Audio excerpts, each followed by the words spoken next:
Salve nação jamilqueira, sejam bem-vindos a mais um Picuinha. Eu sou o professor Pablo Jamilque. Oli Soares e não concordo. Eu não concordo, já estou dizendo para você que eu não concordo, tá? Ô Thiago, bom Henrique, que bom que está aí. Bom prazer falar com vocês de novo, tá? Olha só que coisa maravilhosa, cara. Eu fico muito feliz, Oli, porque existem alguns telespectadores Opa, que estão bonito. sempre conosco. Ó. O Henrique Moreira tá aí, o Thiago Barbosa tá aí, e ele tá contando pra nós que ainda bem que a chuva lá tá diminuindo. Pois é, tá feia a coisa lá, né, cara? Situação complicada, cara. Eu tava acompanhando aí que o pessoal tava pedindo um orçamento grande pra ajudar as pessoas ali. Terrível, né, cara? Terrível, Pelo amor de terrível. Deus. A gente pensa que isso acontece só no vizinho, né? Pois A é. gente nunca imagina que pode estar pertinho da gente, né? Pois é. E falar nisso, apesar disso, Pode falar. você viu a beleza das cataratas do Iguaçu com a chuva? A vazão tá A gigante, né? vazão tá gigante. Entra na internet para você ver a beleza que está as cataratas. Aquelas cataratas... Ó, o elas... Brunão Montovani, diretamente da Argentina. Oh, pero que sim, pero que não. Bem-vindo, né? Picuinha hoje internacional, cara. Você viu só que coisa linda, é, não é? O Oli tá no estilo, o Oli tá sempre no estilo, cara. O Oli é o cara que tá no estilo. Eu já falei isso pra vocês no programa. É o Oli, o representante do estilo, e eu absurdo, que sacanagem. sempre no mendigo style. Cara, pra vocês terem ideia, a minha camiseta aqui hoje vai parecer mentira, mas não. A minha camiseta é uma camiseta de pijama. Ela é uma camiseta de pijama, porque pode parecer que não, mas eu ando assim na rua. Eu não troco de roupa quando eu venho aqui. Eu ando assim na rua. Eu também ando assim na rua, mas é que o velho tá sentindo frio depois do Covid. Depois do Covid me deu frio, cara. Rapaz, eu nunca fui friorento, Pablo. Nunca foi? Nunca fui. Agora, depois do Covid, cara, que frio que eu sinto, cara. Eu sempre fui muito calorento. Eu tive Covid, depois da Covid eu não tive esse tipo de... Eu fiquei sem paladar e sem olfato. Também fiquei. Durante umas 3 semanas. Daí eu fiz, por causa daquele negócio da enologia lá, o negócio do vinho, eu tenho os aromas em casa e eu ia fazendo treino do olfato. Aí voltou mais rápido. Tá, não, meu demorou. E eu sinto um frio na cabeça, eu não consigo ver o porquê. Pois é, né, bicho? Eu não imagino, né? Que maravilha. Ó, que mais? O Thiago disse, aqui em casa só entrou água, mas as barreiras próximas daqui foram terríveis, eu imagino, cara. Donizete mandou pra nós, sou ex-aluno da UFRPE e mestrando na UFPE. Não concordo com tal proposta governamental. Cara, eu acho massa a participação de vocês, que vocês já chegam com os 2 pés no peito. Isso é lindo. Eu sou muito feliz, cara, porque essa galera participa aí, cara. Eu fico muito lisonjeado. Queria já dizer pra todo mundo que tá acompanhando, o Picuinha é uma iniciativa que eu e o Oli resolvemos fazer para trazer discussões, informações para vocês, para conversar com o nosso público. Porque assim, existe muito conteúdo na internet que não é um conteúdo com curadoria, né? A galera vai falando muita abobrinha, o pessoal dá as suas opiniões e a gente tenta trazer aqui informação, opinião também. A gente tenta discutir sempre de uma forma respeitosa, sempre tratando todos os assuntos de forma séria, apesar que de vez em quando a gente faz umas piadas, dá umas tiradas aqui. Faz parte. Faz parte, né, Oli? Faz Mas parte. sem achismo, sem torcida. O principal é isso. Sem torcida, porque é somente se nós conseguirmos encarar o nosso país e os fatos sem torcida que nós teremos um país melhor. Eu sempre digo assim, é assim, eu votei no político A, a partir desse momento eu sou contra. Por qual motivo? Eu faço oposição de qual maneira? Para que ele possa ser o melhor possível. É claro. Eu não posso ser conivente com tudo aquilo que se faz. Exatamente. Assim e para nós aqui é sem torcida. Todo mundo pode, como sempre, colocar aqui a opinião livremente. Nós concordamos ou não concordamos, mas pode falar o que você achar melhor. Exato. Assim então vamos introduzir o nosso assunto de hoje. Hoje, meu querido telespectador, você está aí acompanhando o nosso trabalho. Nós vamos falar sobre a PEC 206 de 2009, que agora foi derrubada na última votação, foi arquivada, né? E eu acredito que vai, pelo que nós ouvimos, vai demorar algum tempo. Ela não foi para audiência pública? Ela foi para audiência pública. Eles conseguiram fazer uma votação para audiência pública porque o relator estava doente. Porque agora querem trazer uma consulta pública, né? Para poder discutir de novo. Para poder discutir novamente esse assunto. Só que agora não tem mais prazo, né? Exato. Porque o relator ficou doente no dia que ele ia fazer a relatoria. Exatamente. Então aí a oposição pediu para fazer uma consultoria pública e parou. Agora fazer consulta pública não se sabe quando será nem a consulta nem quando vai se discutir. Exatamente. E aí, para quem não sabe o que é a PEC 206 de 2019, é uma PEC que regulamenta a possibilidade de cobrança de mensalidades em universidades públicas, né? Essa proposta de emenda constitucional é de autoria do Peternelli, agora minha memória só perdeu qual é a patente dele, ele é do Exército, General Peternelli, e é de autoria dele, certo? Nós vamos discutir qual é a essência dessa proposta de emenda constitucional, vamos trazer aqui pontos sensíveis a respeito dessa emenda constitucional e vamos discutir também a realidade brasileira que fomenta um pedido desses. Sim, né? Perfeito. Então, Oli, se você quiser começar, o microfone é seu e vamos ao nosso bate-papo. Vamos. Eu digo assim, Pablo, olha só. Nós temos uma universidade pública hoje e que ela está tentando seguir as regras, inclusive uma orientação feita pela própria Unesco, de que você deveria ter as universidades públicas tendo um valor, uma valoração naquilo que seriam as mensalidades, que vários países da OCDE já fazem, vários países que pertencem à OCDE já estão fazendo. Por qual motivo? Seria uma maneira de você estabelecer aí aquilo que seria uma melhor distribuição da própria renda. Por qual motivo? Nós temos uma elite que está dentro das nossas universidades públicas e simplesmente não pagam absolutamente nada. E normalmente essa elite que nós temos hoje, ela veio de um ensino privado. Porque foi um ensino que foi dando a ele uma preparação melhor para que ele pudesse, dentro das disputas que nós temos hoje de Enem e grandes vestibulares, entrar na universidade pública. Correto. E aqueles que vieram do ensino privado, do ensino público, na sua base, no seu ensino básico, ele entrou para uma universidade paga. E aí, simplesmente, através de programas de governo, como o FIES, o ProUni, ele acaba financiando o processo, mas ele acaba tendo que pagar. Então, por que nós não podemos fazer também um pagamento para aquilo que seriam os indivíduos que têm melhores condições? Ele deveria pagar também. Claro que nós temos uma grande dificuldade em estabelecer-se critérios. Nós temos hoje, por exemplo, na Constituição de 88, o ensino público passou a ser gratuito. Sim. Até 88 você poderia cobrar mensalidades, principalmente universidades municipais. Certo. Que nós temos várias hoje que fazem isso. Um exemplo que nós temos hoje é a Universidade de Taubaté. Ela foi criada em 1974, ela é municipal e ela cobra mensalidades. A mensalidade mais cara dela hoje, se eu não me engano, está em R$7 mil. Que é para o curso de medicina. Sim. Que dentro do mercado já é um valor abaixo daquilo que seria o mercado. Que é normalmente aquele cara que já pagaria. Então eu vejo assim, é uma situação que nós temos hoje, seguindo aquilo que teria, por exemplo, em vários países do mundo.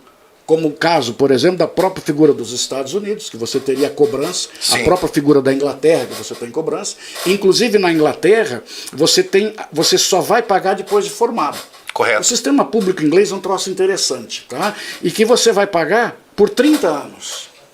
Agora, quando der 30 anos, independentemente se você quitou ou não a dívida, ela está paga. Perfeito. Porque você passará a ter um salário, olha como é que é o sistema organizado. Você vai descontar direto do salário do cara. Correto. A partir de um certo valor, acima daquele valor, você desconta até 9% do valor do cara. Perfeito. E ele vai pagar durante a vida dele. Deu 30 anos, acabou. Agora, o que nós temos hoje, por exemplo, no Brasil? Apesar de que você tem vários estudos dizendo que de 19 para cá, nós acabamos tendo que com as políticas públicas que foram adotadas em governos anteriores, você tem que boa parcela daqueles que estão na universidade pública, eles são de indivíduos provenientes das camadas mais baixas, mas a renda média é um salário e meio per capita. Então não é um indivíduo de tão baixa renda assim. Então, porque agora observe só, mas a nossa elite ainda está desfrutando da maior parte, de uma boa parte, vamos colocar assim, daquilo que seriam as vagas nas nossas universidades públicas. E por que esse cara, que sempre pagou o ensino médio dele, o ensino básico dele, por que ele não pode pagar a universidade? Por que ele teria que estudar de graça? Ou seja, você está custeando aquele indivíduo com o imposto do cara que é menos favorecido. Então toda a nossa carga tributária que recai sobre aquilo que seria os indivíduos de mais baixa renda está sustentando aquilo que já seria um processo elitizado. Perfeito. Como nós discutimos o homeschooling. Perfeito. Que seria um processo que você elitiza ainda mais e nós estamos elitizados. Claro que existem os prós, os contras do processo, dizendo que, não, mas isso vai fazer com que o Estado pare de subsidiar aquilo que seria a universidade pública. Mas a ideia não é essa do projeto. O projeto não tem essa noção. E o projeto, se você pegar a leitura do projeto, a gratuidade é para aquele que realmente não tem recurso. Claro, que dentro da estrutura brasileira, o que a gente começa a pensar? E qual seria o caminho para nós conseguirmos regulamentar isso? Perfeito. Qual é o critério que nós vamos utilizar? O imposto de renda é uma base. Ou o imposto de renda é uma base, mas aí eu faço uma outra pergunta para você. Nós estamos hoje com 200 e quantos milhões de habitantes? 210, 220? Por aí. Eu acho que 230. 230 milhões. E nós tivemos 36 milhões de imposto de renda entregue. Não é pouco. É. Então algo de estranho está estranho. Só algo 36, de errado não está certo. Só 36 milhões de pessoas entregaram imposto de renda, o resto é tudo isento. Então será que o imposto de renda é fidedigno com relação à renda? Em que nós poderíamos estabelecer critérios para ter esse pagamento? Ou para ter essa isenção? Então aí você entra na questão exatamente da falta de controle do processo. E essa semana eu perguntei para algumas pessoas sobre isso, e algumas delas me levantaram a seguinte questão: se você pagar, você cobrará. Porque nós temos uma situação muito simples, o brasileiro não cobra do serviço público. Como o serviço público, aspas, é de graça, ele se sujeita a todas as intempéries que o serviço público oferece a ele. Porque se ele tivesse noção de que ele já está pagando antecipadamente por aquele serviço público, ele cobraria mais. Ele não permitiria, por exemplo, permanecer num plantão horas e horas a fio, esperando, às vezes, um médico plantonista que não está nem prestando serviço ali. Ele, às vezes, saiu para fazer uma atividade dele, então ele foi dormir. E ele não cobra por quê? Porque o serviço é gratuito, mas ele já pagou aquilo antecipado. Então aí que surge um pequeno detalhe. Então o nosso espírito colonial ainda está presente, parece brincadeira, cara. Nós não sabemos cobrar as coisas, não sabemos exigir os nossos direitos. Então eu acho a seguinte situação: você tem que passar a exigir. Telefonar para reclamar de um serviço público. Eu telefonei para reclamar de um posto de vacina em Curitiba. Eu telefonei para a secretaria, pode não ter dado em nada, mas eu reclamei. Eu telefonei atrás para reclamar de um serviço público, de um serviço de saúde que eu pago. Porque eu achei que o cara que me atendeu, que o médico foi desonesto comigo. Perfeito. Porque eu tenho 30 dias para fazer o retorno. Aí naqueles 30 dias ele desmarcou. Por problema dele. Claro. Quando eu voltei para a data que ele marcou, pode me corrigir se estiver errado. Na minha concepção de justiça e correto, de honestidade, não está certo. Por um problema seu, você desmarcou a consulta que era minha. Sim. E o dia que eu fui fazer a nova consulta, eu teria que pagar outra. Porque passou 30 dias. Eu falei, não concordo. Não concordo e não consultei, pois eu fui embora sem consultar. E telefonei para o grupo que me veio do serviço de médico que estava errado. Aí pior, o serviço médico não ligou para mim para saber o porquê. Não? Então eles são coniventes. Eu estou tentando defender o interesse deles. Porque não é justo eu pagar de novo? Claro que não. Mas então, agora o serviço público, as pessoas se sujeitam porque não pagam nada. Eu reclamo sempre. Eu acho que reclamar faz parte do processo. Mas faz parte do seu direito como cidadão. Meu direito como cidadão. Nesse caso, deveria ter sido suspenso o prazo de 30 dias, porque foi... É problema seu. Exatamente. É problema seu, não é meu. Se você fez por um critério seu, por uma coisa que diz respeito só a você, você cancelou a minha consulta e remarcou, por que eu tenho que pagar? Eu não acho correto isso. Não, mas nem é. Pelo direito do consumidor, você teria... Então, você pode exigir agora, a consulta gratuita. E no consultório onde eu estava, na clínica onde eu estava, eu conversei até com o chefe da clínica, que veio tentar me explicar o inexplicável. Claro. Aí eu virei para ele, sentei na mesa e falei, então o senhor me convença que o senhor está certo. E fiquei olhando para ele, mas não tem como me convencer. Está errado isso, está errado. Agora, o serviço público eu também reclamo? Reclamo. Eu reclamo, às vezes, de policial rodoviário federal, policial rodoviário estadual, que não está na pista. Ele tem que estar na pista para ver, para conferir quem está passando. Nós estamos lá dentro monitorando. A minha pergunta vem, mas será? Será que está todo mundo lá dentro monitorando 2 horas da manhã? Pois é. São perguntas que eu faço, tá? E nada contra o policial rodoviário federal, policial militar federal, rodoviário, não. Mas são questionamentos de serviço público que você faz. Cara, olha que coisa linda. A galera já está participando de forma gigantesca. Né? Puta, já... Ô, Carlão, vou até pedir pra você vir aqui, porque a galera já tá... Volta aqui, Carlão. Volta aqui, Carlão. O Donizete já disse a população brasileira ali. Aí, ó, o Donizete já atualizou. Obrigado, Donizete. Obrigadão. Volta lá pra nós, já tem muita gente falando aí, ó. Puta, eu falei muito também, devia ter me cortado. Não, que isso. Vamos mais lá. Pra cima. Mais pra cima ainda. Mais. Nossa. Aí. Vai lá. Tá, vamos lá. Djalma Gonçalves, avante. Princípio da isonomia, que todos paguem. Boa. Neto Matos disse, não é questão de ingressar, tu ao menos viu o básico do projeto? Socialização do estudo, correto. Consulta pública como? Porque quem não conhece as universidades públicas tem condição de opinar. Donizete mandou uma boa. Djalma, existe igualdade material. Vai baixando ali, Carlão. Daqui a pouco vem a minha parte, minha réplica.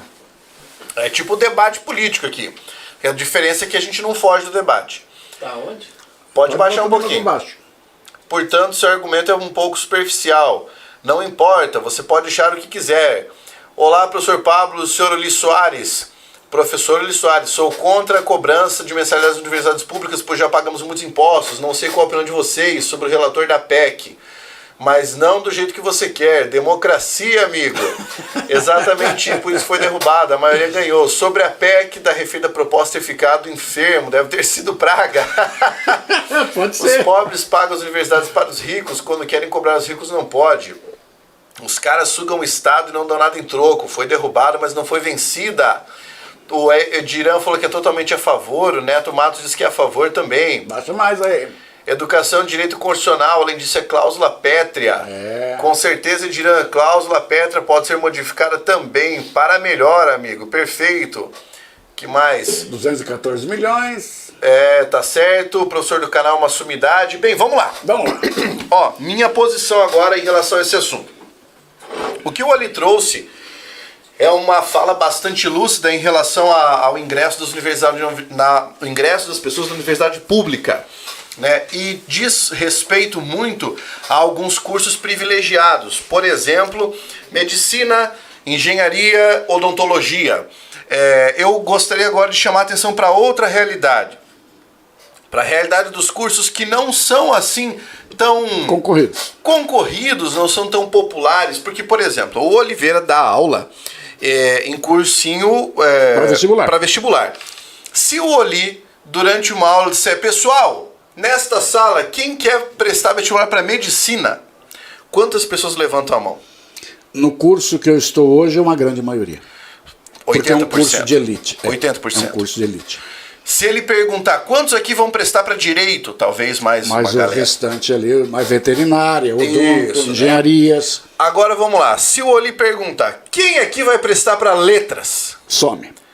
Quem que vai fazer pedagogia? Some. Licenciaturas. História e licenciaturas, né, no geral. História, turismo e hotelaria, administração. A administração e a maioria dos estudantes brasileiros. No Motivo, porque ele é altamente empregável. A empregabilidade, a empregabilidade é muito grande. A empregabilidade é gigantesca. Agora vamos pensar nesses outros cursos que eu falei. Vou excluir aqui então da minha fala a administração. Filosofia, né? Enfim. Esses cursos que não são os cursos tão visados, são os cursos que acabam recebendo os alunos que fazem parte daquela faixa econômica que recebe menos, né? Então o que acontece? Nós temos aí uma questão que é bastante complexa. Porque entrando em vigor a PEC como a 206 de 2019, que eu li essa PEC, ela vai permitir que seja cobrada mensalidade em todos os cursos de ensino superior. Todos, não só os de elite. Nós temos uma grande parcela de alunos que fazem parte do ensino superior que vem de uma grande formação, né, de uma formação do ensino privado. Correto. Quando o general Peternelli faz essa proposição, ele coloca quem pode paga, quem não pode não paga. Pois bem, eu sou aluno de universidade pública, né? Eu sou formado em letras e eu estudei na universidade pública. Quando eu ingressei, eu já dava algumas aulas, né? Porque eu comecei a dar aula um pouco mais cedo. Mas enfim, isso é irrelevante.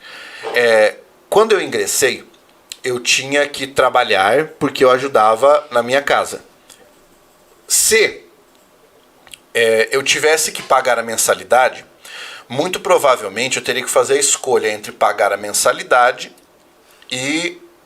ou não pagar a mensalidade e continuar trabalhando para subsistência, né?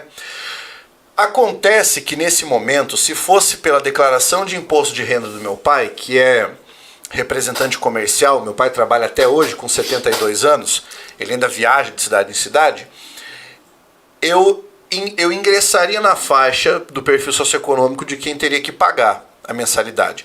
Meu pai tem 3 filhos. Os 3 estudaram em universidade pública. Né? Os 3 deveriam pagar mensalidade. Os 3 trabalhavam na época da faculdade. E aí, muito provavelmente, eu não teria feito o curso de letras. Tá? Eu não teria feito. Hoje vocês não teriam aula do professor Pablo Jamilk, em língua portuguesa, pelo menos. Né? A minha irmã é economista. Muito provavelmente vocês também não teriam a minha irmã como economista hoje, porque ela trabalhava para custear coisas, por exemplo, como a roupa que ela vestia, né, a passagem do ônibus e tudo mais. Então, em relação a cursos de elite, você tem uma visão residual que é, cara, ali tem muita gente com dinheiro, então eles podem pagar. Agora vamos imaginar o seguinte, essa proposta em vigor já. Dentro da proposta, existem ali algumas características. Por exemplo, que as universidades escolheriam qual é o valor a ser cobrado de mensalidade e elas estabeleceriam qual é o perfil socioeconômico de quem poderia pagar essa mensalidade. O que já é bastante complicado, porque as universidades ainda teriam que obedecer a um critério federal, que seria, né, escolhido. No projeto também diz que o valor cobrado de mensalidade seria revertido para a universidade para próprio custeio. Mas 50% do valor médio dos cursos. Essa é a proposta. O valor mínimo médio, de cobrança... Né, o valor máximo de cobrança seria 50%. 50% do valor mínimo médio. De uma média. Né, dos cursos. Pois bem, algumas coisas me preocupavam e me preocupam bastante, né, no caso da proposta. Primeiro que é o item do para próprio custeio. Por quê? Porque isso é uma forma de dizer que a universidade vai abraçar, de certa maneira, a gestão dos seus gastos e o custeio dos alunos, da estrutura, e aí nós temos que pensar que a universidade não é só pagar professor, você também tem, na universidade pública, pesquisa e extensão, né? Fora o fato de que você tem, por exemplo, aqui em Cascavel, a universidade que é vinculada ao hospital universitário, as clínicas odontológicas lá e as demais, né, as demais facetas da universidade que prestam atendimento gratuito à população. Isso também entraria nesse custeio, tá?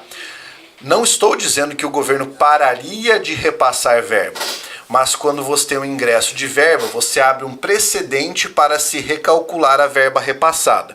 E aqui eu estou fazendo especulação, não estava escrito no projeto, tá? Mas como isso aqui é Brasil, eu sempre parto de uma premissa um pouco mais, como é que eu posso dizer? Depressiva, tá? Aí nós temos alguns casos para pensar em relação a isso. E o Oli vai contradizer isso que eu estou dizendo, tá? Mas vamos pensar nesse quesito. Tá? Você tem a ideia de cobrança da mensalidade. Por que a cobrança da mensalidade tem uma dificuldade muito grande de ser aprovada? Porque, como cláusula pétrea, a educação pública é universal e gratuita. Quando você coloca uma proposta de emenda condicional que condiciona o pagamento da mensalidade por pessoas que têm uma faixa de renda maior, você está ferindo um princípio, que é o princípio da isonomia, certo? Mas aí no direito existe aquele precedente de tratar os iguais com igualdade, os desiguais na medida de suas desigualdades. Correto? Correto. Acontece que o indivíduo que teve condições de pagar o ensino privado, os pais fizeram isso na sua formação básica para evitar de pagar isso no ensino superior. O que isso nos mostra? Quando você tem uma proposta governamental que precisa dizer eu não consigo levar o aluno do ensino público no fundamental e no médio para o ensino público superior, ele está atestando a própria incompetência no preparo dos alunos. Porque ele está dizendo, o ensino que nós fornecemos, nível básico, nível médio, fundamental e médio, é tão ruim, é tão lixo, que eu não consigo fazer o meu aluno que sai da iniciativa pública ingressar na iniciativa pública superior. Ele está atestando a sua incompetência para isso. Perfeito? Aí nós temos umas questões interessantes para pensar sobre isso e que foi o que me acendeu a primeira chama quando eu analisei o autor do projeto. O general Peternelli é formado na Academia Militar dos Agulhas Negras. Sim. Certo? Que é uma instituição de ensino superior vinculada às forças militares. Escola Superior de Guerra. Exato, ao Exército, a AMAN, que é pública. Mas essas escolas não estão arroladas no projeto. Quem geralmente entra na AMAN, quem geralmente entra na Escola Superior de Guerra, né, no SPSEX, FESEX, etc., quem presta um curso preparatório que não é público, é privado, ou quem está nas escolas militares. Ele faz um vestibular dos PSECs. Exatamente. Entrar na academia. Exatamente. É um vestibular. E quem geralmente nós temos lá? Quem passou por um cursinho, quem passou por uma preparação, quem está nos colégios militares. Da mesma forma, nós temos ali, então, uma característica curiosa. Então, nós vamos dizer que a universidade pública tem o direito de cobrar mensalidade. Mas os alunos da AMAN, onde o general Peternelli se formou, e os alunos das outras universidades que são militares, isso não está arrolado no projeto. E isso já acende para mim uma luz de alerta. Porque se você vai colocar todo mundo nessa panela, ou é todo mundo ou não é ninguém. Porque aí você está novamente criando um precedente, que é um precedente elitista. Outra coisa, vamos imaginar que nós já tivéssemos muito bem, o Djalma falou, Itaíme e tudo mais. Vamos imaginar que nós tivéssemos essa PEC, que ela é de 2019, vamos imaginar que ela estivesse em vigor, estivesse funcionando. Nós teríamos aí, 3 anos de emenda constitucional funcionando e de cobrança de mensalidade já tivesse sido aprovada, correto? Correto. O que é que aconteceria com aqueles jovens que estavam pagando mensalidade e que tiveram a sua renda comprometida por causa da pandemia? Nós iríamos suspender a cobrança de mensalidade na pandemia? Porque isso impactou a renda do brasileiro sobremaneira. A inflação galopante que nós temos hoje é um dos resultados da pandemia. Isso diminuiu o poder de compra, isso diminuiu até mesmo o acesso. Então, o que eu vejo é que nós teríamos um fenômeno gigantesco de evasão escolar no ensino superior. Também. Porque a pessoa que era classe média pode ter caído para uma classe mais baixa, o pobre ficou mais pobre, entende? Então, são questões que devem ser levadas em consideração. Tá? Por exemplo, ali, o Djalma falou, a AMAN é mérito. A Academia Militar da Agulha Negra é. Eu digo assim, Pablo, eu vejo na minha visão, você está pegando a regra pela exceção. A exceção não pode ser o parâmetro para a regra. Mas qual regra por exceção? Por exemplo, questão da pandemia. A questão da pandemia, os bancos públicos permitiram atraso de uma série de empréstimos em função da própria pandemia. Perfeito. Durante a pandemia, várias outras situações foram suspensas em função da própria pandemia. Então, observe que você criou situações para algo que foi uma grande exceção. Mas por que nós não poderíamos também ter feito legislações para permitir que o cara prorrogasse esses pagamentos? Então, isso seria uma coisa facilmente resolvível. Agora, eu vejo assim. Quando você analisa, por exemplo, vários cursos, o que nós estamos hoje em pauta de discussão é que nós temos o seguinte, o nosso grande investimento por parte do Estado está no ensino superior. Ele faz o caminho inverso do que faz todo e qualquer outro país do mundo. Eles investem na base. O que nós investimos por aluno na base é bem menos do que nós investimos no curso superior. Então por que nós investimos tanto no curso superior? Para dar números, para que você possa ter, perante as comunidades internacionais, perante a Unesco, uma série de outras situações de crescimento e relevância do Brasil como aspecto cultural, formando pessoas, independentemente da qualidade. Mas que nós sabemos que a nossa qualidade do ensino básico é péssima, isso é público e notório, porque não há investimento na base. Nós não investimos na base. Até hoje nós não conseguimos criar escolas públicas que tenham ensino integral para as crianças. Nós não conseguimos. Então nós investimos aonde? Lá na ponta de cima. Então lá na ponta de cima, num país como o nosso, colonial, que o brasileiro tem embutido na alma dele, um colonialismo que não sai dessa alma dele, ele quer a medicina visando única e exclusivamente o status que ele vê dentro do curso. E essa é a estrutura que você tem. Se você conversa com os alunos que estão fazendo medicina, eu tenho amigos meus que são médicos, e eles às vezes comentam comigo, e 2 deles dão aulas em universidades públicas. Eles dizem que o professor que às vezes dá aula na universidade pública, na área da medicina, e não é médico, os alunos não querem ter aula com ele, porque o cara não é médico. Aí o que acontece? Às vezes tem pessoas com pós-doutorado em determinadas atividades, que o cara é biólogo, e tem conhecimento muito mais profundo sobre aquele tema, mas que aquela pequena elitezinha não quer ter aula com aquele indivíduo. Então nós estamos criando aí uma situação, eu vejo assim, você está pegando a exceção da regra. A exceção do jogo não dá para servir como regra para nós. Mas em relação aos cursos que são que não são de elite. Vários cursos, por exemplo, filosofia só tem curso público. Nenhuma universidade privada vai abrir o curso de filosofia. Por que ela não vai abrir o curso de filosofia? Porque não tem aluno. Ela vai abrir um curso de filosofia que começa com 20 e termina com 3?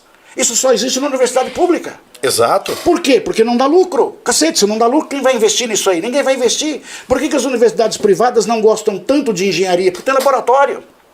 Então o que elas gostam? Abre direito, que é só cuspe e giz. Ou é mentira minha? Não, você tem razão. Abre só direito, que é só cuspe e giz, não tem laboratório, não tem bosta nenhuma, é só cuspe e giz, você vai lá só ler. Mas não é essa ideia? Vão lá só ler. Agora veja só que loucura. Agora, alguns cursos tem que ter nessa área pública, para que você possa formar indivíduos em áreas, aspas, menos favorecidas. Mas o que nós temos que fazer é deselitizar alguns cursos brasileiros, deselitizar a educação brasileira. A nossa educação está sendo elitizada. A cada dia que passa, ela é mais formada por um processo de elite. É o que nós estamos vivendo hoje, Pablo. Mas veja, aí é uma pergunta que eu gostaria de te fazer. E no caso desses cursos que eu mencionei, que não são cursos elitizados, né, desses outros cursos, a mensalidade vale para eles também. Sim, mas que seja uma mensalidade proporcional ao curso que ele está fazendo. Por exemplo, se você pegar alguns cursos, como por exemplo, peguei aqui, ó, a França, ela cobra de todos os cursos. Sim. Todos os cursos. O valor é menos de $300 por ano. Correto. Não é um valor absurdo. A Alemanha tem valores também na faixa de $300 a $500. Mas... Você pega uma Coreia do Sul, ela cobra até $5.000. E detalhe, é a metade do valor que cobram as universidades privadas. A mesma coisa vale nos Estados Unidos ou vale na Austrália. Mas eu concordo com você. Mas aí que está.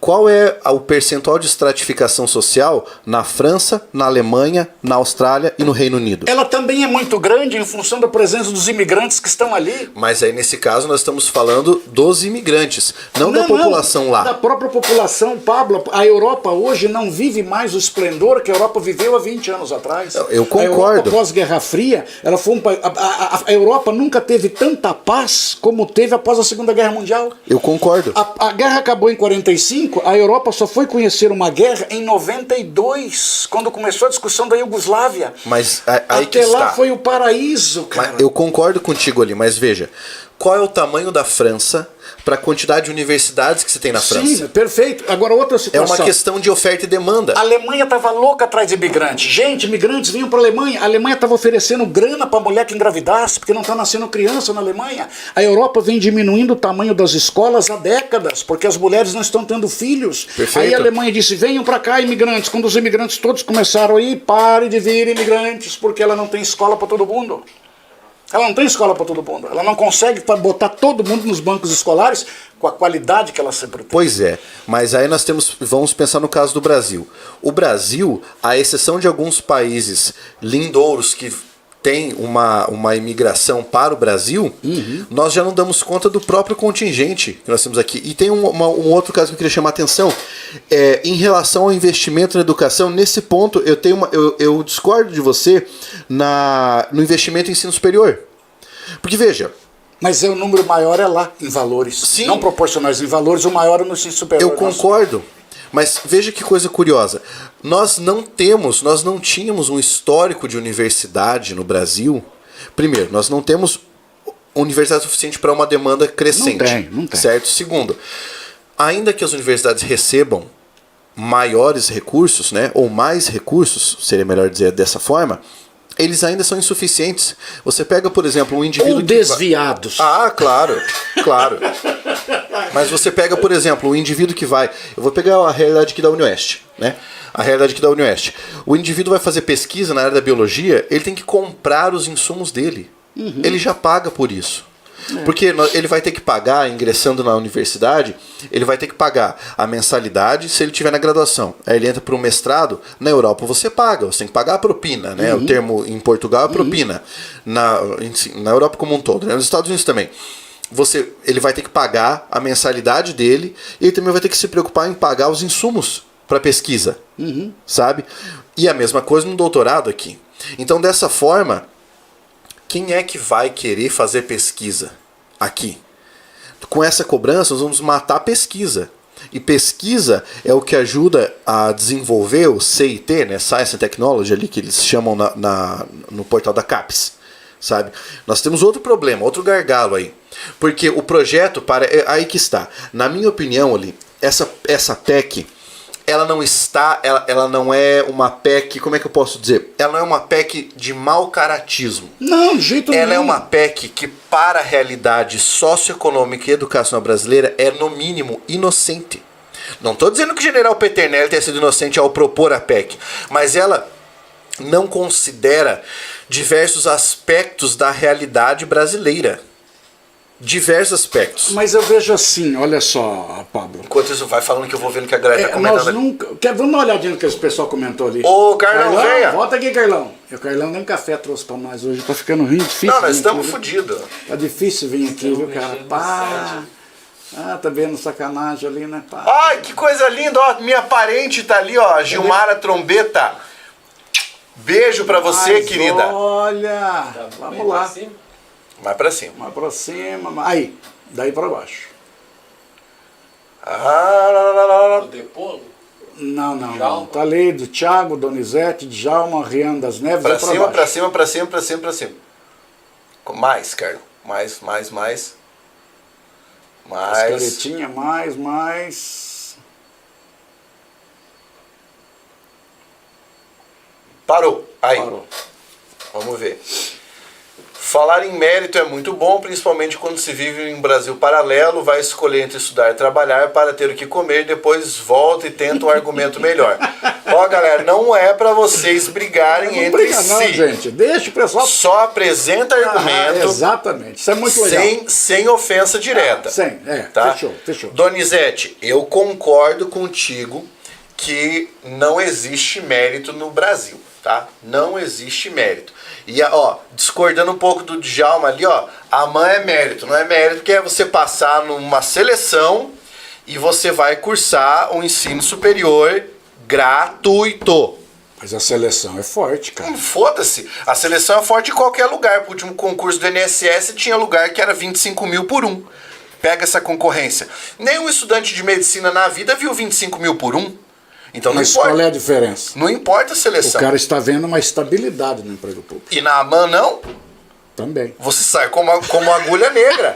Sai com o espadinho no colo.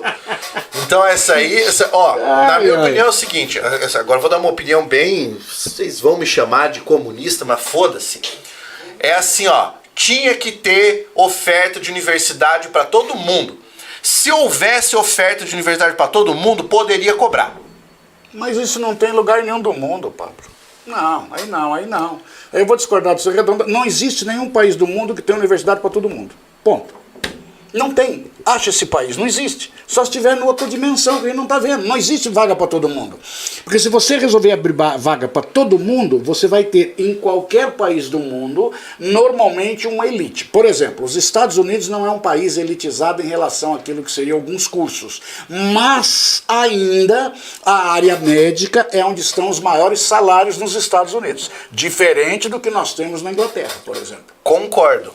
Mas veja... Mas não tem vaga para todo mundo. Concordo, mas veja, o fato de ser uma utopia não me impede de desejá-la.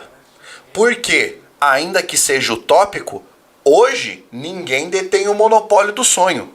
Então eu posso sonhar com isso. Pode. E na minha opinião, no meu sonho, né, na minha atmosfera paralela, a luta deve ser para que você tenha oferta universal. Socialismo utópico, Charles Fourier, cada um só faz o que quer e só faz o que gosta. Por isso que não deu certo. Porque sempre tem um cara que gosta de fazer o quê? Nada. Mas é uma utopia que não vai dar certo nunca. Eu questiono a ideia do dar certo. Eu questiono a ideia do dar certo, porque as pessoas falam assim, ó, Pablo, dar certo é uma coisa como ter um resultado, ou, por exemplo, algumas pessoas falam em dar certo, teoria de ter lucro, etc, etc. Eu não acho que seja isso. Eu não acho que seja isso. E eu acho que nós devemos lutar para que consigamos chegar o mais perto possível da utopia.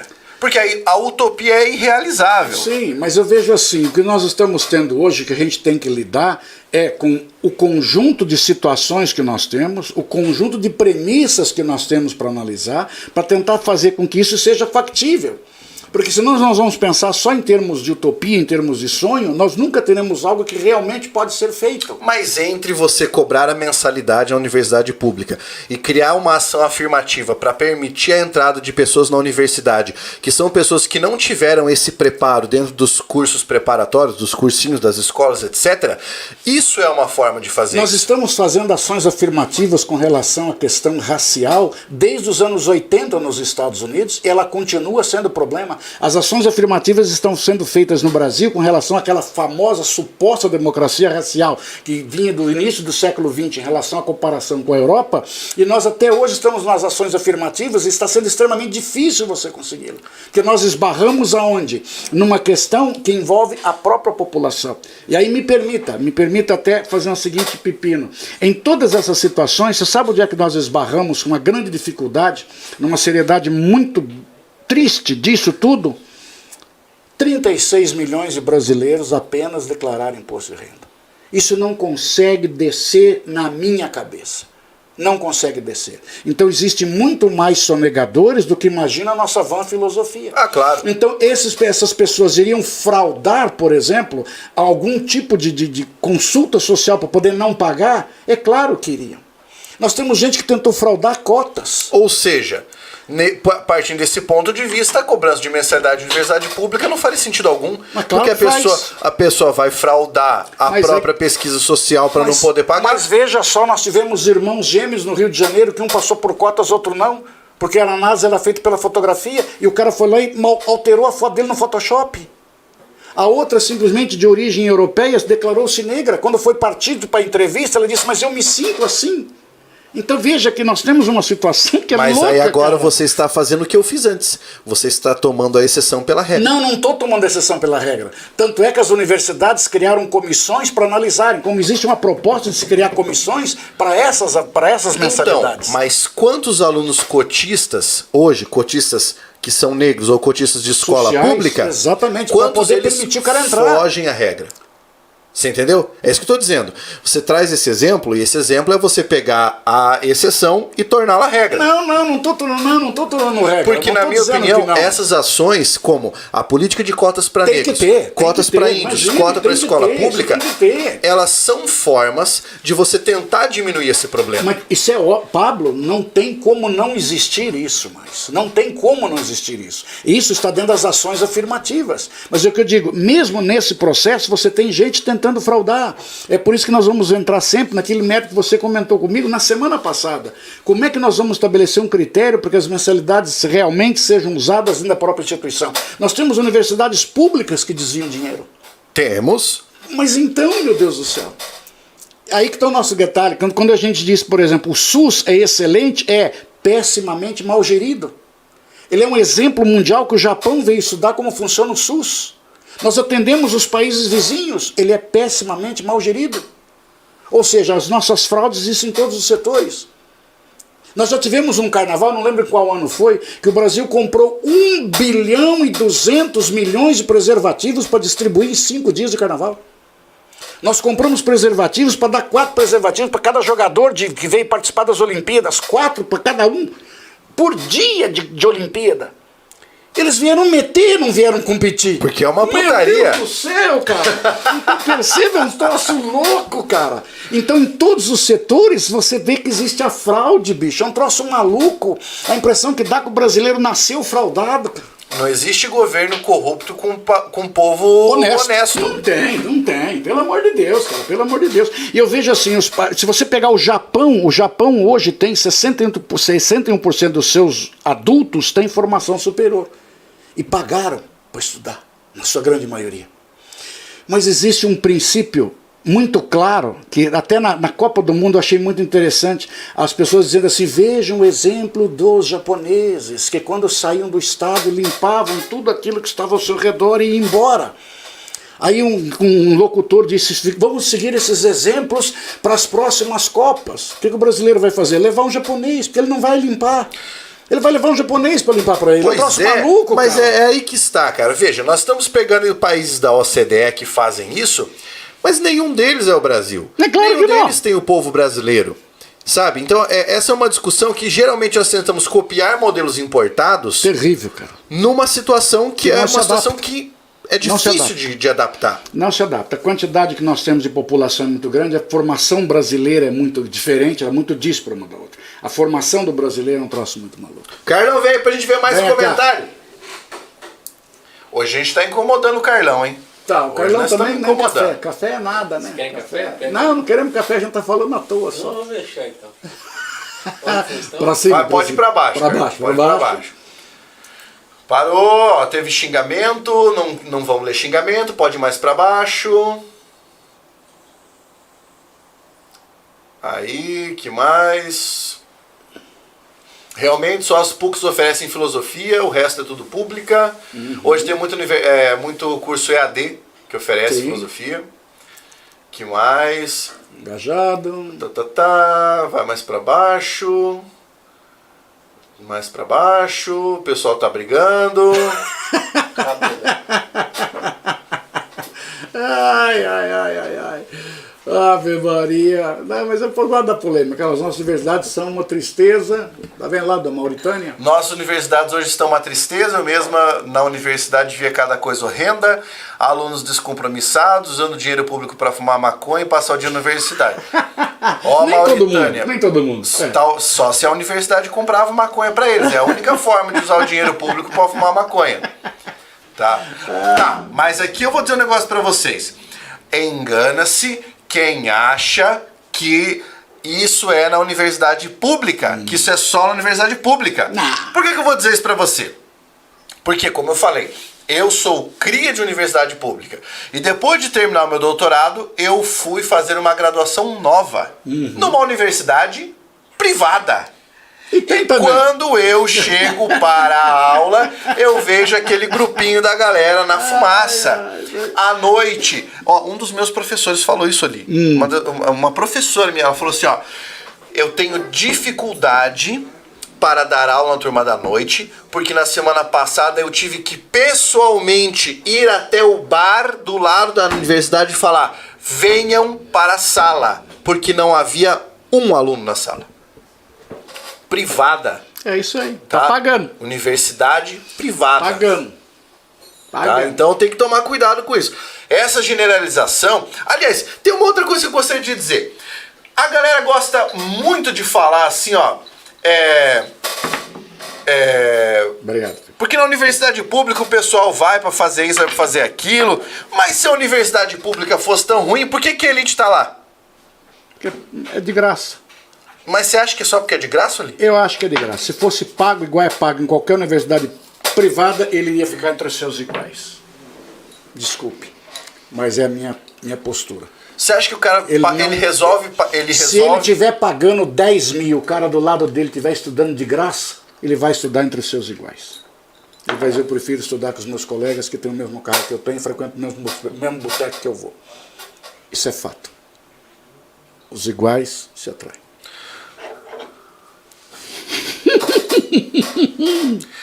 Cara, mas eu não sei o que pensar disso. Terrível, Pablo. Eu não sei o que É pensar terrível, disso. sabe por quê? Nós temos uma educação falha em muitos setores, cara. Então nós encontramos que a formação nossa é falha. E essa formação nossa falha, ela acaba refletindo aquela famosa vantagem que nós queremos ter em algum momento. Nós não conseguimos, no Brasil, criar vaga para idoso e deficiente que seja respeitada na sua plenitude. Nós não conseguimos fazer o cara respeitar aqui a faixa de segurança. Voltou de novo à tona discutir a questão da lei seca para dirigir no Brasil. Estava agora no Supremo para ser discutido de novo e pediram vistas ao processo para outra vez. Por quê? Porque alguns alegaram que a tolerância zero é um absurdo. Então nós queremos estabelecer tolerância de novo. Voltou, mas não era um assunto já passivo?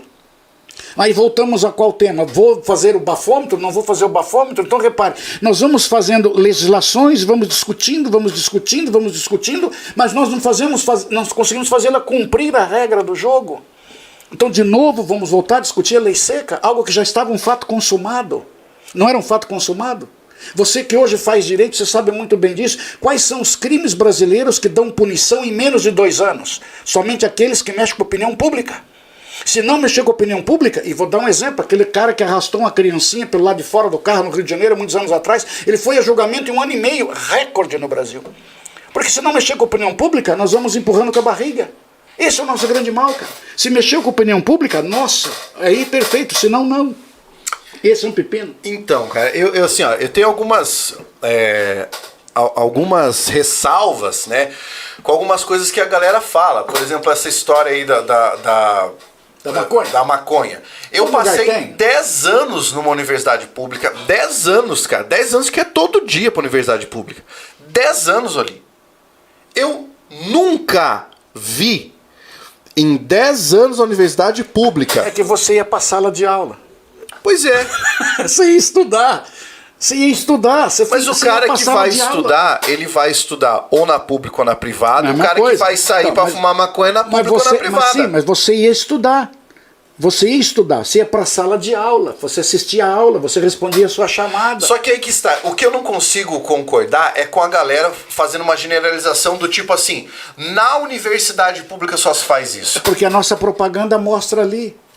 A nossa propaganda mostra ali, a nossa televisão mostra ali, e é tudo aquilo que você vai fazendo várias vezes, vai repetindo sempre a mesma coisa, torna-se uma regra. Por isso que às vezes as pessoas veem esses programas que nós temos de ficar vigiando a vida dos outros aí, esses programas de reality shows, eles vão sendo tão insistentes que você acaba concordando com aquilo ali. Porque ele vai se tornando regra, de tanto você ver, aquilo ali passa a ser regra. E até, às vezes, a pessoa comenta exatamente em função de tantas vezes já vi uma reportagem mostrando só ali. É só ali.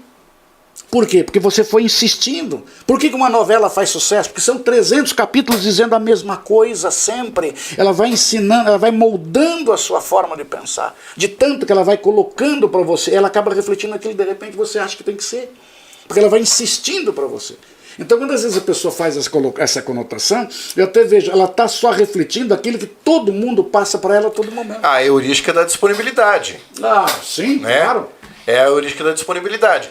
Então, assim, esse é um assunto que pra mim é um assunto muito caro, sabe, cara? Algumas coisas que as pessoas falam revelam, assim, desconhecimento da própria universidade, do que é a universidade, do que as pessoas fazem na universidade, sabe? Como é que funciona lá dentro, como é que funcionam as aulas, tudo mais. Cara, é por isso que eu não consigo engolir algumas propostas, sabe? Justamente por conhecer a realidade da universidade pública. Tá, mas nós temos que ter essas várias propostas que em algum momento nós vamos ter que chegar num consenso. E se você pega a questão da droga, por exemplo, essa droga, quem está indo buscar é a elite que está indo buscar. É a elite que vai buscar. Então o nosso problema está onde? Em pequenos grupos, que normalmente não são presos. Quando nós descriminalizamos o uso da maconha, ela atingiu um determinado nicho do mercado. A Inglaterra, quando descriminalizou a maconha, foi porque o príncipe Harry foi pego fumando maconha. Pois é. Aí foram lá e descriminalizaram o uso da maconha. Como você encontra muita gente dizendo o quê? Prenderam um maconheiro. Não, o maconheiro não vai preso, a não ser que ele tenha outros elementos que vão agravar para ele ser preso. Porque o porte da maconha é só se ele tiver uma quantidade muito grande que representar o tráfico. Senão ele não é preso. Só que todo mundo diz o quê? Ah, estão prendendo só o maconheiro. Não, a polícia não está prendendo o maconheiro. O cara maconheiro que está sendo preso não é pelo uso, é porque ele às vezes está fazendo o tráfico. Mas é a imagem que todo mundo passa, qual é? Claro. Então, veja só, são generalizações que não é culpa da própria pessoa, mas é a mídia que transforma isso numa verdade. Essa pelo menos é a maneira como eu vejo. Cara, é um assunto delicado, né? É um assunto muito louco, cara. Eu gosto de falar sobre isso, cara. Olha lá, que mais? O Éder falou que eu tava dando uma de nunca nem vi. Tava dando um perdido. Não, mas eu tô falando sério, Éder. E tem outra, cara. E eu participava na universidade de congresso e tudo mais. Lógico, você vê um ou outro cara ali que vai com aquela indumentária que você percebe qual é a... Mas tem que ter, faz parte. Tudo bem, né? Eu acho que faz parte, mas o que eu tô querendo dizer é, às vezes as pessoas não olham, por exemplo, para aquilo que a universidade produz de bom. Porque não fazem propaganda disso. Por que eles não contam o que está sendo feito? Oli, você já viu, a não ser que, assim... Nos últimos anos, mas vamos pegar. Você já viu propaganda de serviço da universidade? Ou de serviço público? Já viu propaganda do INSS? Você já viu propaganda do... Já vi propaganda de serviço público quando era para favorecer alguém. É claro, aí sim. Né? Pronto, por exemplo, nós moramos num estado que é o estado do agro. Então você tem propaganda do Ministério da Agricultura direto aqui. Tem, direto. Né? Mas assim... Vamos parar para pensar. Você não tem propaganda da universidade. Quando muito aparece no jornal alguma ação que a universidade está desempenhando. Né? E porque muitas vezes as próprias ações que se desempenham ali dentro não têm interesse para a comunidade. Às vezes tem interesse para a comunidade acadêmica somente, e não interesse para a comunidade como um todo.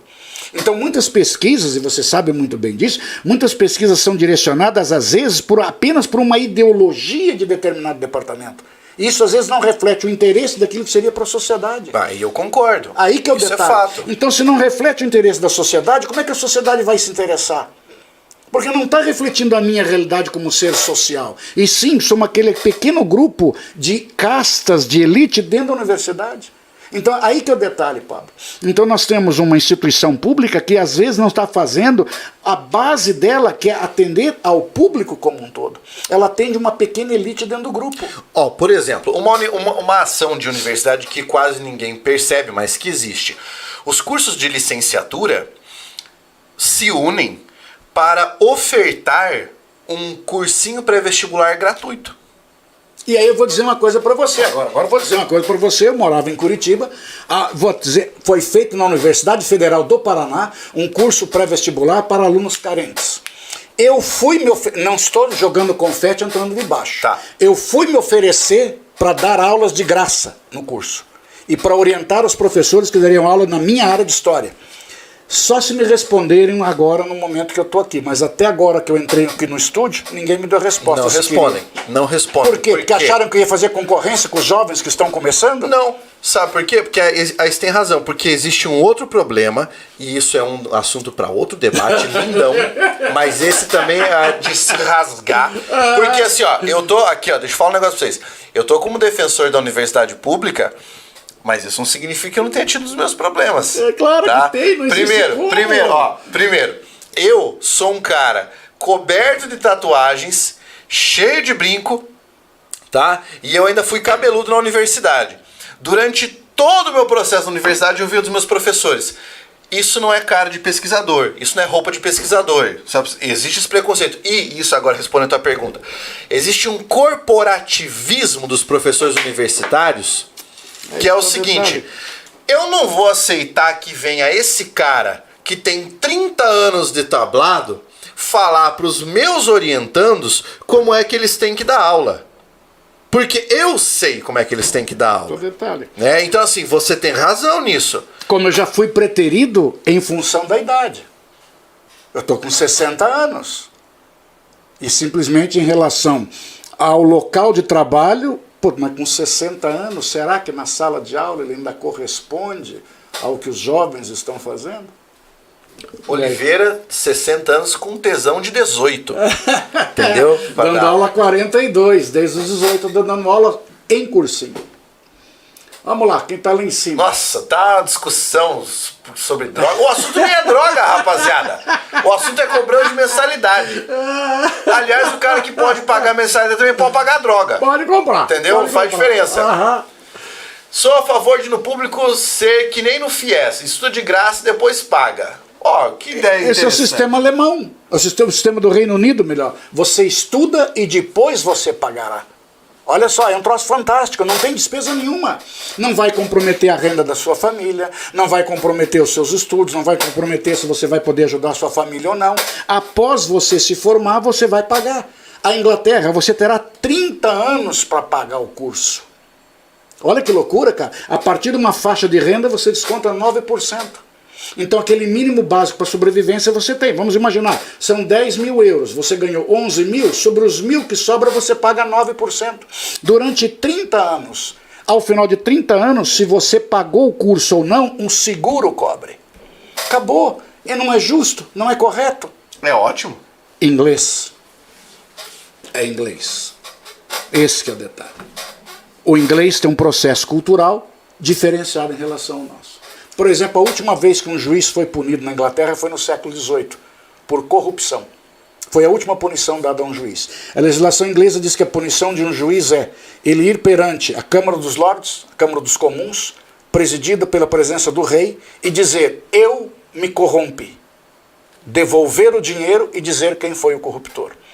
O cara disse que foi corrompido, devolveu as libras que ele recebeu, atrás do parlamento ele se matou. Foi a última vez que nós vivemos um juiz que foi corrupto na Inglaterra. Caraca! Aí que tá. Aí que tá o detalhe, cara. Existe a honra no cara. O cara não pode ser corrupto. O ministro japonês que foi acusado de corrupção de 10 mil dólares. 10 mil dólares aqui. Imagina uma corrupção no Brasil de 10 mil dólares, o cara nem quer. Ó, Mauritânia, tome cuidado com o que você escreve. Veja só o que você escreveu. Você disse ali o seguinte, que no meu curso teve um grupo que reprovou numa matéria porque não gostava do professor. Se fosse paga, não fariam essa merda. Agora parou. Cuidado. Eu vou dizer de novo. E isso é algo que eu estou vivendo. Eu faço o curso de Direito numa universidade privada, em que as pessoas pagam a mensalidade. Há um grupo na minha sala, composto por aproximadamente 10 alunos, que metade, 5 alunos, metade praticamente já reprovou em 3 matérias, porque eles vão para a faculdade, mas não entram na sala. Para ficar conversando lá fora. Então toma cuidado com essa ideia de que se fosse paga não faria. Eles pagam e fazem. Também tem isso também. Nós não podemos lidar só com a exceção da regra. Quem pode fazer um curso diurno, muito provavelmente pode pagar uma mensalidade também, pois tem alguém bancando. Letras, na minha realidade, era diurno, não havia noturno, porque não havia demanda. E eu não poderia pagar a mensalidade. Cara, essas generalizações eu sempre vou bater contra elas. Mas faz parte do processo. Eu sempre vou bater nas generalizações, cara. Por isso que a nossa exceção não pode servir de base para a regra. A gente tem que analisar, criamos a regra, analisaremos as exceções. Eu sempre digo assim. Por exemplo, é muito comum quando você lida com salas de cursinho, que as salas são grandes, tá? É muito comum as orientações da direção e coordenação dizerem o seguinte, aluno não pode sair durante a aula para ir no banheiro. Eu nunca segurei um aluno, porque ele é a exceção. E alguém que levanta no meio de uma aula com 200 alunos e vai sair em direção ao banheiro, ele realmente precisa. Agora, dentre eles, vários saíram porque não estavam afim, saíram porque foi para fora. Perfeito. Aí um dia um coordenador me cobrou, você não está cumprindo com o seu papel. Eu falei, claro que eu estou. Eu jamais vou parar você no meio do caminho e dizer, você vai aonde? Para escutar o quê? Vou cagar. Eu vou dizer o quê pro cara? Agora, percebeu? É exceção. Nós não podemos generalizar pela exceção. A exceção, em qualquer lugar, ela é problema. Todas as vezes que nós fazemos, em qualquer momento da história, que você faz um processo legislativo, a exceção vem no contexto. E aí nós queremos analisar sempre a regra pela exceção, não vai dar certo nunca. A regra está ali. As exceções têm que ser analisadas. Por isso que as universidades teriam que criar uma comissão. De que forma será criada, eu não sei. E repare, quando eu digo para você que não sei, digo um outro detalhe. John Locke, quando disse que o poder deveria ser dividido para que não houvesse absolutismo, perguntaram a ele como, ele disse, eu não sei. E depois o Montesquieu pegou a ideia dele e disse, racha em 3. Então veja, alguém teve uma ideia no meio do caminho. Alguém teve uma ideia. Então você cria uma regra para que depois a gente possa criar a maneira como isso poderá ser implantado. E o que nós temos hoje, ainda insisto para você, a gente sempre conversa sobre isso. A nossa questão educacional é um problema. Tem professor que não dá aula? Tem. Tem professor que está só enrolando? Tem. Tem professor do ensino público que faz aquilo que a moça falou? Tem. Por isso que, na minha opinião, nós deveríamos ter pelo menos 3 ministros de educação, e não até para chegar num consenso. Cargo ministerial que deveria ter mais de um. Mais de um, concordo contigo. Para poder discutir as propostas, para não ficar na cabeça de um só. Porque educação é o que nós estamos tendo aqui, ó. Nós podemos divergir de várias coisas, claro, mas em algumas delas nós temos uma comunhão de ideias fabulosa, cara. Então, por qual motivo nós estamos discutindo? Sem torcida, sem paixões? Exato. E a gente sabe que existem falhas, claro que existem falhas. Agora, quando é que nós vamos saná-las? De alguma maneira nós temos que começar. E nós temos um grande problema, e essa é a minha grande questão. Quanto mais se sucatear a educação mais pública, difícil, mais ela vai se transformar em um negócio, a educação. E vai se transformar num agente político para favorecerem alguns políticos inescrupulosos no nosso sistema. É claro, é claro. Há muitos anos atrás, Pablo, você não era nascido talvez, eu tive um vizinho que me ofereceu leite. Em casa não se bebe leite, leite foi feito para bezerro. Enquanto você é neném, você mama leite, depois não se mama mais, tá? Leite não se toma em casa. Toma aí, sou ignorante, mas é o pensamento que eu tenho. Meus filhos não tomam leite, não tomavam leite, assim funcionou a vida. Me ofereceram um litro de leite, a vizinha minha. E eu falei, mas nós não bebemos leite. Ele falou, não, experimente para você ver. Ela me deu uma caixinha. Governo do Estado do Paraná. Ah, eu falei, meu Deus, ela está vendendo leite da merenda. Leve leite. Eu denunciei. Claro, denunciei. Você precisa ver o rolo que eu arrumei pra mim. Pra mim veio o rolo. Claro. Pra mim. Como é que você conseguiu arrumar esse pacote de leite? Foi porque ela queria me vender e me deu. Mas o senhor tem prova disso? Foi, meu Deus do céu. E ficou por isso mesmo. Ou seja, eu sou culpado até que eu prove que eu sou inocente. É assim que nós temos. Alguém recebia dinheiro dela também ou não? Alguém partilhava do processo. Olha lá. A Mauritânia perguntou. Jamilk, com K no fim, tá? Você acha que quem paga a universidade fica reprovado porque querem? Eles não pagam, alguém paga pra eles. Quando trabalha pra pagar, duvido que façam isso. Olha aí, ó, olha aí, ó. Olha aí, ó. Novamente, eu tenho um colega que paga. É ele que trabalha, ele paga, ele reprova na matéria. Fica puto porque reprova na matéria, ele que paga. Tá? Mas é exceção. Entendeu? Mas não dá pra se tomar a história, tipo não. Assim... a questão é o dinheiro. Se a pessoa desenvolve... Não é. Existe gente que valoriza a educação. A instrução é gente que não valoriza. Sim, fato. O Felipe Barlém disse, os hipossuficientes que conheço fazem FIES ou ProUni, os abastados estudam nas federais. Essa é a realidade dos cursos mais concorridos.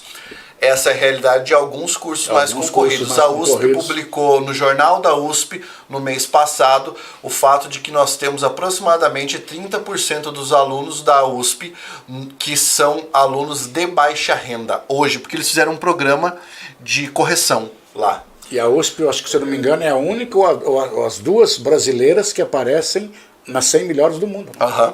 Então, aí, vejam só, a exceção. A exceção. É louco, né? A casa do meu pós-doutorado, assim que liberarem verba. A exceção. Outro problema da universidade pública é colocar um professor sem mínimo de preparo, não exigem nada, privada acontece direto. Não é errado também o que o Wesley falou, não, hein? Dependendo de algumas universidades hoje aí que nós estamos tendo, estão caçando gente a laço. Já vi universidades contratarem doutores para reconhecer o curso. É isso aí. Existe limitação de contratação de professor doutor em universidade privada, porque você tem que pagar mais. Exatamente. Tanto é que eles obedecem o mínimo estabelecido pelo MEC. Exatamente. De especialistas, mestres e doutores. Eles mantêm o mínimo. Eu já fui convidado para ser... Também. Para assinar, só para assinar. Eu não fui. Vejo que o problema social que se discute em torno da proposta de cobrar universidades públicas não é candidatos... Perdão. Sim. O Éder falou em relação ao monopólio da elite ocupando vagas. Né? Mas isso é o que a gente tem falado há 3 episódios. A elitização do ensino ocorre por quê? Porque cada vez mais existe uma proposta para você fazer ingressar na universidade, gente que tem condições de ingressar e permanecer. Na minha ignorante opinião, uma proposta de cobrança de mensalidades nas universidades públicas só vai elitizar mais. Porque quem tem condição de pagar, vai pagar. E você vai ter mais alunos pagantes do que não pagantes. Mas essa é a minha opinião sobre isso. Não acho que vai deixar de elitizar. Quando eu era criança, a mãe ganhava litro de leite do governo, olha só. Né? E a Thaís Quer ver, Araújo vou disse dar um exemplo excelente. para você. Ó, na época do Covid, eu tive os sintomas do Covid, procurei aqui uma organização na cidade que estava oferecendo uma série de voluntários, estavam ali para atender o problema do Covid no auge do processo. Eu fui ali, eles estavam fazendo distribuição gratuita de remédios, aí eu virei para a pessoa que estava me atendendo e disse, olha, esses remédios gratuitos que você está me fornecendo, eu não preciso da gratuidade. Se você quiser, eu pago os remédios. Ou você me dá a receita, eu compro na farmácia, vamos deixar para quem precisa. A resposta da atendente foi, não, os remédios estão sendo disponibilizados por empresários da cidade. E realmente eles são gratuitos. Mas veja só, quantas pessoas fariam o que eu fiz? Porque eu vejo o seguinte, a gratuidade deve ser exatamente para quem precisa. Uhum. Eu penso dessa maneira. Pode ser até um pensamento, eu não quero ter vantagem sobre ninguém. Eu não preciso me aproveitar de ninguém. Ainda mais se for alguém mais fraco do processo. Uhum. Eu não preciso disso. E não é necessário isso. Agora, no Brasil, nós temos, por exemplo, em Curitiba, casos de um ônibus que era como é que chama? De produtos de hortifruti granjeiros produzidos pela região metropolitana, onde pessoas paravam com carros novos para irem pegar ali alimento subsidiado. Mas ela precisa? Não, mas ela tinha algumas vantagens em algum momento. Então ela se aproveita disso. Uhum. É uma loucura. Cara. Verdade. Tá? O que mais temos ali? Se as universidades são públicas, deveria ser 50% para os pobres, 50% para os ricos. E que os futuros graduandos atinjam as notas do edital. Infelizmente, a gente não divide a sociedade em pobre e rico. Ela é estratificada de uma forma bem mais complexa. Faz parte do processo. Por mim, deveriam ser os melhores independentes da classe. Olha, meritocracia. Que daí... É muito louco, Pablo. Eu vejo assim, a nossa educação, cara, ela tem que ser revisada em todos os setores, desde o processo de investimento até o processo de qualificação. Ainda digo para você, a nossa ordem dos professores brasileiros deveria ser colocada em prática. A ideia que você deu é fabulosa, para começar com qualidade de quem ensina. A qualidade de quem está ensinando. Em boa parte dos países que têm o melhor sistema educacional do mundo, aqueles que são professores são aqueles que têm as melhores notas. E no Brasil, os que vão para a licenciatura são das piores notas. Olha lá. Temos aqui um comentário que eu achei interessante, do Bruno. Poderiam exigir que o egressante da universidade pública pagasse pelo curso fornecendo serviço gratuito ao Estado pelo mesmo tempo que ele permaneceu na faculdade. Nesse caso, você pega, por exemplo, o indivíduo teria que ter jornada dupla, né? Se fosse o caso do médico, ele teria que trabalhar gratuitamente 6 anos. Mas pode dedicar horas. Sim, eu acho interessante essa ideia. Horas de final Bruno, de semana. Sabe onde funciona assim? Funciona assim no programa Ciências Sem Fronteiras. Uhum. Você vai, pesquisa fora, volta, e quando você volta, você precisa devolver para o país o tempo que você pesquisou como pesquisador ali. Você tem que devolver dentro do país, aqui no Brasil. Mas se você for prestar o serviço militar e se ingressar no vestibular em qualquer área da saúde, o seu serviço militar fica para depois do serviço, depois da sua formatura. É assim que funciona. Você vai ser dispensado dele agora e depois vai cumpri-lo naquilo que seria o serviço para o Estado. Uhum. É uma regra. CWB 1992, professor, sou a favor do tipo de investigação social. Dessa forma, aqueles que pertencem à elite financeira sejam excluídos dessa instituição. A gente acabou de discutir isso, né? O problema... já vou chegar lá. Assim, muitos ricos não iriam para a universidade pública fazer medicina, já que não querem atender impostinho de saúde. Isso é uma coisa curiosa. É fato também o que o Bruno comentou ali. O quê? É fato também. O cara não quer atender no postinho para compensar o que ele fez de graça ali. Ele não quer atender no postinho de graça. Exatamente. E detalhe, com os valores também não.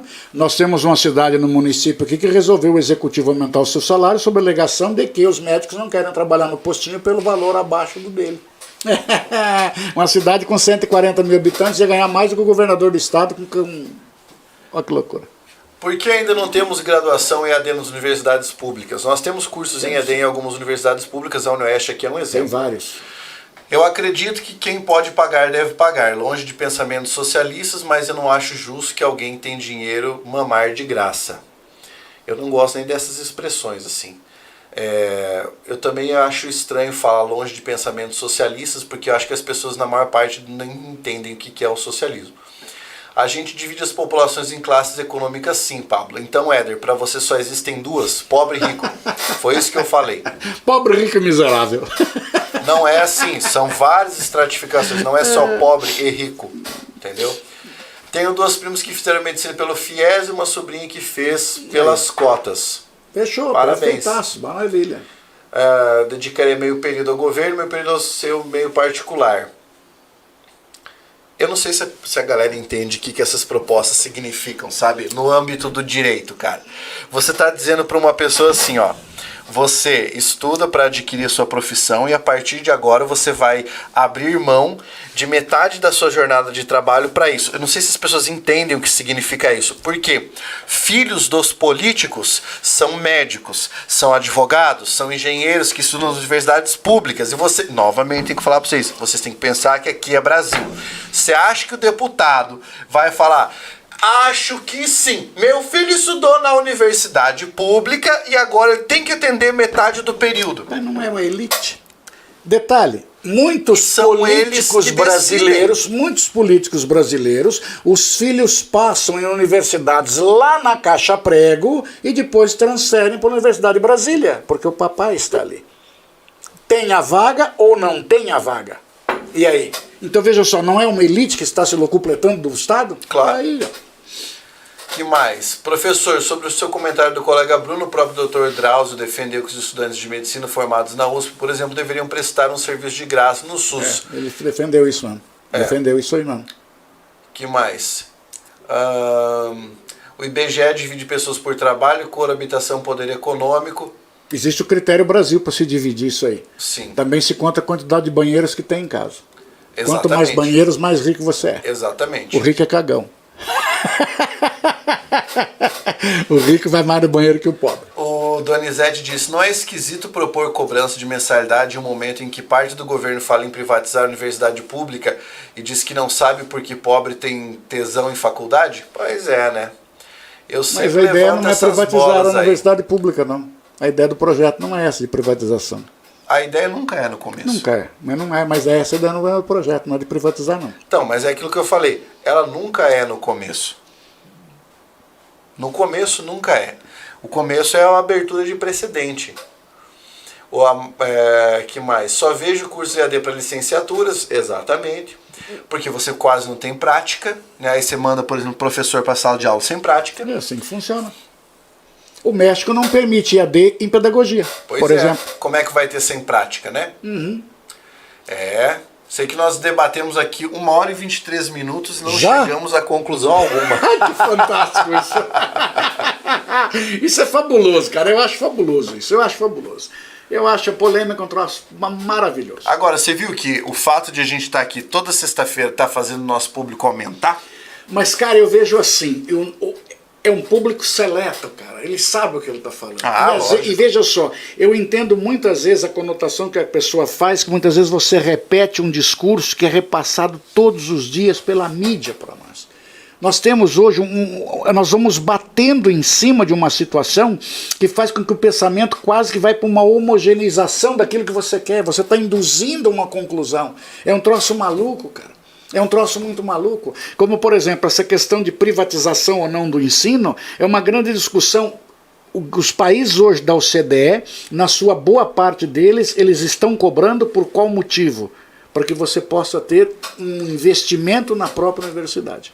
Agora, ainda digo assim, se você desvia aquilo que é do público, imagine se o controle ficar só na universidade. Como é que ficará esse dinheiro? Pois é. Trash. É assim que funciona, cara.